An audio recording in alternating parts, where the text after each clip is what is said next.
O Senhor esteja convosco. Proclamação do Evangelho de Jesus Cristo segundo Lucas.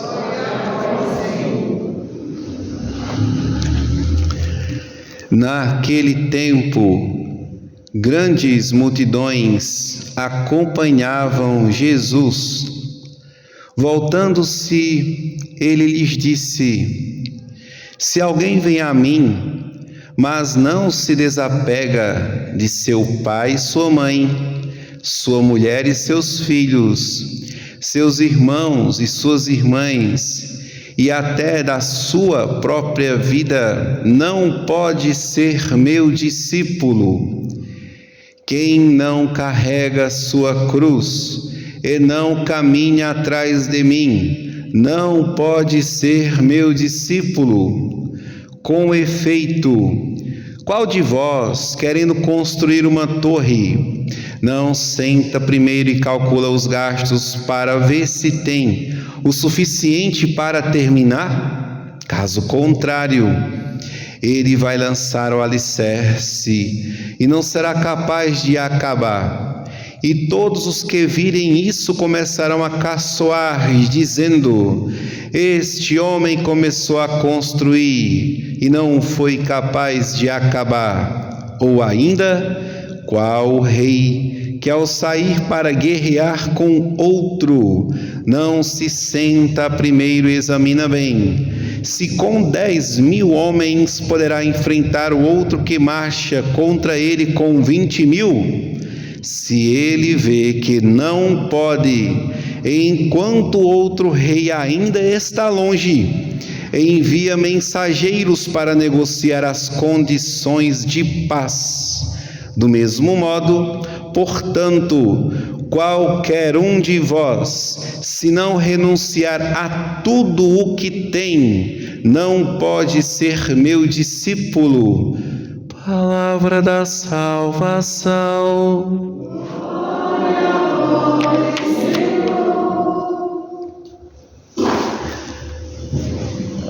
Amados irmãos e irmãs, acolhendo a Sagrada Liturgia, nesta perícope do Evangelho de São Lucas, o nosso coração, ele repousa neste Evangelho e deve encontrar luz, sabedoria de como nós devemos acolher ou ser aqueles que estão para serem amigos do Senhor.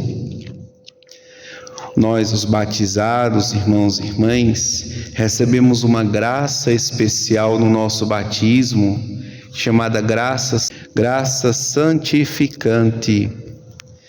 E esta graça, ela nos elegeu, nos elevou a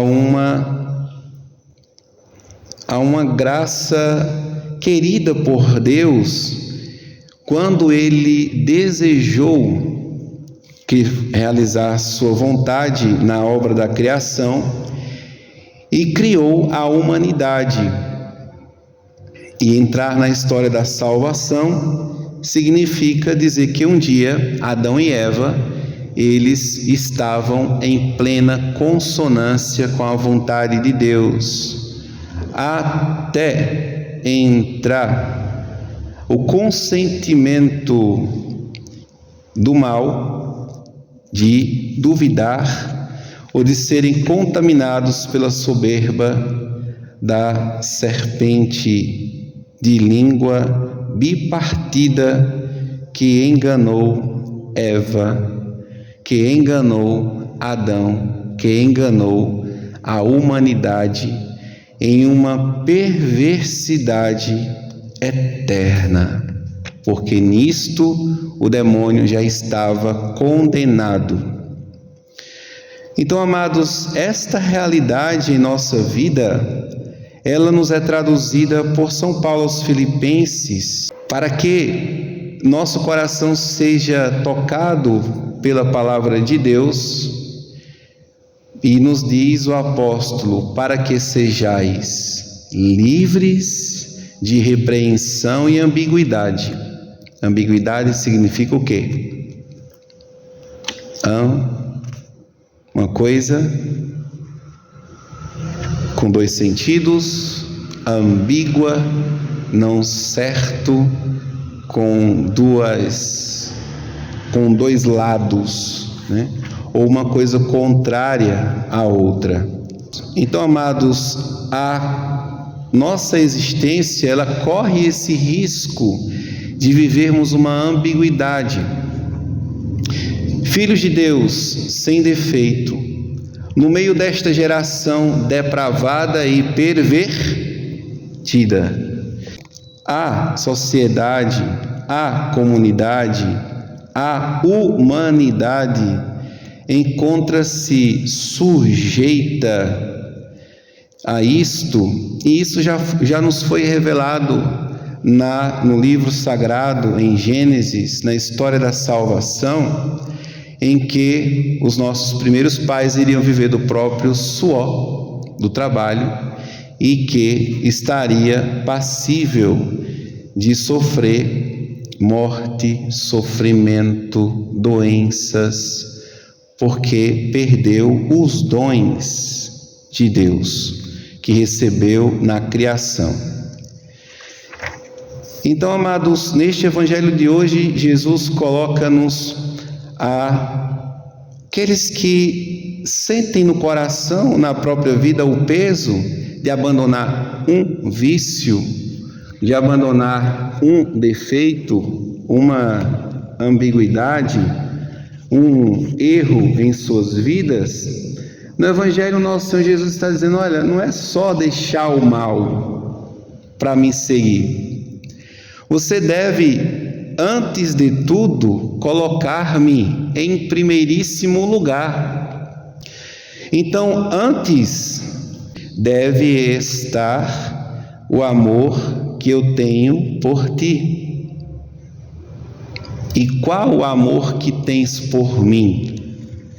Então, amados, nós devolvemos a Deus não como uma troca, mas porque a ciência divina sabe que o coração humano, que é sujeito a esta ferida do pecado e a ambiguidade, pode facilmente trocar o amor criador divino por qualquer outra coisa e começar a viver uma vida natural, esquecendo-se da sua salvação. A gente tem um exemplo, né, que podemos dar. Você vai de férias com a sua família para a praia, podemos dizer, você vai para um resort, um chalé, um passeio com a família. Tem coisa melhor do que isso? Isto é uma coisa ruim? Sim ou não? Não, é ótimo, né? Você passear com a família, ter um tempo, se desincumbir das atividades do tempo presente para estar com os seus. E aí, nessa viagem, você se dá o luxo e o direito de dizer: para que missa? Domingo? Não é pecado estar viajando e estar com a família num lugar tão bonito, tão belo. Isso é uma honra. Eu estou honrando o quarto mandamento, mas desonrando o terceiro, que é guardar domingos e dias santos, faltando a Santa Missa, peca então contra o segundo e o primeiro mandamento, que é amar a Deus sobre todas as coisas. Então, amados, é isso que nosso Senhor Jesus está colocando para nós neste Evangelho. Nós muitas vezes, porque buscamos um prazer, algo físico, algo momentâneo, ou algo que é seu, né? Então você está vivendo do seu próprio reino, Jesus hoje, ele sabendo que isto aconteceria algum dia, ele vai dizer: olha, não é só deixar essas coisas que vocês choram quando deixam aí, o chamado vícios, né? Os vícios que vocês têm aí, né, esperneado para deixar, né? Então, ai meu Deus, eu vou deixar isto. Ai meu Deus, a minha festa não será festa se não tiver isto ou aquilo. E aí você pensa em colocar uma programação pecaminosa na sua vida e ficar esperneando se isso deixar. Amados, é a carne que está gritando para que você alimente ela. E nosso Deus, lá no juízo particular, esta mesma carne que hoje grita porque nós não estamos alimentando ela, ela vai reclamar com a alma e vai dizer: alma, porque tu me alimentastes, eu agora irei ficar perdido eternamente no inferno. Sim ou não? A carne vai dizer: ó alma, porque tu me alimentastes, os vícios, os gostos, e eu caí nesses vícios, agora eu vou perder, vamos nos perder eternamente, a mim e a ti, que somos o corpo glorioso que Deus vai nos dar na eternidade. Amados, se você não abandona isso, você pecará contra a justiça, porque você não saberá discernir qual é a sua finalidade. As pessoas hoje choram porque abandonam o mal, porque o mal abandonou. Ai meu Deus, eu estava tão bem, né, com aquele traste ruim que deixou, estava tão bem, quanta falta me faz. Então, irmãos e irmãs, nosso Deus então saberia que alguém que coloca em primeiríssimo lugar toda a criação, inclusive um laço familiar, acima dele, você pecaria contra o discernimento e contra a justiça, porque a salvação não é mais Deus, a salvação é o seu marido, a salvação é a sua esposa, são os seus filhos. E quem é a nossa salvação? Jesus.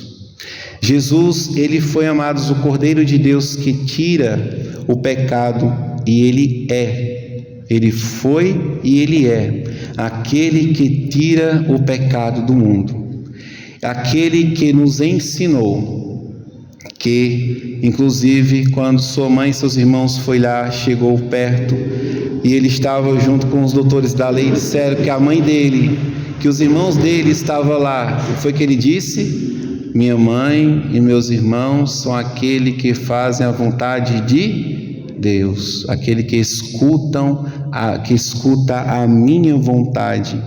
Então a mãe do Filho de Deus era obediente. A mãe do Filho de Deus jamais iria, por ser mãe de Jesus, colocar algo além de Jesus na sua vida, mas não só porque Jesus era o seu filho, mas ela sabia que Jesus, além de seu filho, ele era Deus. Ela poderia ter colocado a sua dor, ela poderia ter colocado o seu apego, mas não, ela fez uma entrega, uma oferta. Amados, então é praticamente isso que nosso Senhor Jesus está colocando, que a nossa relação com as pessoas de sangue, pai, mãe, mulher, esposo, filhos, ou seja, até a nossa própria vida, deve ser uma relação de entrega, de oferta, e uma relação muito tranquila, de que esses que estão em minha vida são aqueles que me conhecem às vezes muito mais do que eu, mas se esse que me conhece às vezes muito mais que eu propor algo que me leve ao pecado e eu obedecer a este alguém, eu estou pecando contra Deus. Então, caríssimos irmãos e irmãs, que esta palavra de Deus e a consciência de onde nós vivemos, versículo 15 da primeira leitura, em meio de uma geração depravada e pervertida, faça você despertar para Deus e, vindo para a igreja, para a missa, trazer o seu pai, a sua mãe, o seu filho, a sua filha para a igreja. E esse movimento de tudo deixar, você consiga cativar aqueles que estão aí na vida depravada e numa vida pervertida, em que os valores mundanos se tornaram a primazia da existência, que como igreja, com o nosso testemunho, somos chamados a praticar o amor a Deus e assim afastar todo este mal que existe ao nosso meio e, purificando estes, fazê-los com que eles encontrem a luz da verdade, que é nosso Senhor Jesus Cristo, o nosso Deus, o nosso irmão, aquele que veio para nos salvar e dar a vida hoje, agora, nesta Santa Eucaristia. Glória ao Pai, ao Filho e ao Espírito Santo.